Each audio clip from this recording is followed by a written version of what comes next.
Alright, so you're getting error code 76, which is your spotting tongs. It would be that your ST switch is expected, but it is not found. So I'm going to show you what that is. On the 10-pin side of your machine, looking straight down from your switch cluster here. There we go. See if I can zoom in on it. Right there next to that big drive wheel, you see that bolt head. I'm going to rotate my square shaft. There you go. You can see it's spaced off of there. That's bottomed out. Sorry about the image quality. But sometimes when your pin setter is running, it will bottom out and it will bounce back after it relieves the tension. Usually if it goes over like a 1/4 inch or a 1/2 inch, it's going to relieve that switch, and that's going to cause you those errors. I'm going to give you the main key things you'd want to check to make sure that that doesn't happen. First off, the rack, the geared tooth rack on the table that has the ST switch on it. Let me see if I can get my flashlight out. I've got some light down there for you.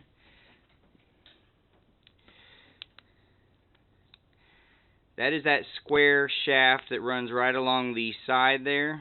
You can see it right in the dead center of my light. That rack itself, you need, when you clean it and you put it back in, it has to have some lubricant on it, some grease. The grease helps it move, and it also applies some friction to the table so it won't just pop and fly back when the tension is relieved off of it. Alright. The next thing you would want to check, after you make sure that it's got lubricant on that shaft, is you've got your, zoom out here a little, you've got your switch, you got your drive gear here from your slip clutch. You'd want to make sure that, rotate this, you want to make sure that this push your slip clutch all the way to the 7-pin side of your pin setter. Make sure it's pressed in there real tight. Not extreme tight, but you know, it's taut. Then this set screw, try and get some of the reflection off of it. This set screw right here. You'd want to make sure that that wheel is pressed with a good amount of tension towards your switch the plastic housing of your switch cluster here. And then tighten that Allen screw down right there in the middle of the light. Tighten that down, good tension. Then, really important, on the inside here, you can see it up in there, there's another set screw. You'd want to press that from the inside of the housing, because you can get your hand behind in here. You'd want to press from the inside. Hope you're not getting disoriented.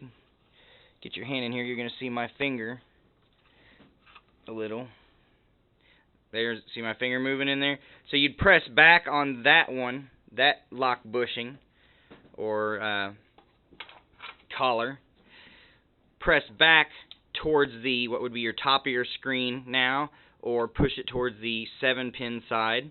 And then you want to tighten that set screw down as well.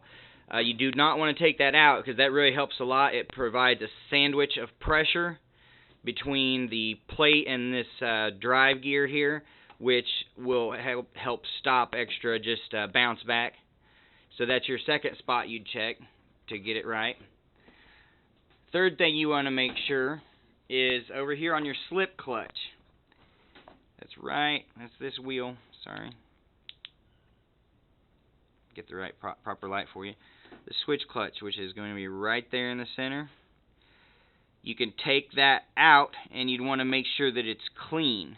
That needs to be dry in between it. You don't want any lubricants in there, and sometimes you get lubricant runoff from this drive gear wheel on this side here. So you'd extract this actual slip clutch and clean that whole wheel out and make sure it's nice and dry inside there. So that's your third thing to check if you're getting that error code 76. Final thing you'd want to check is make sure that your timing on your table drive and your switch cluster, which I'm going to bring you over here. You're actually looking back towards me now. Let's see if I can see. that your timing on your switch cluster is proper.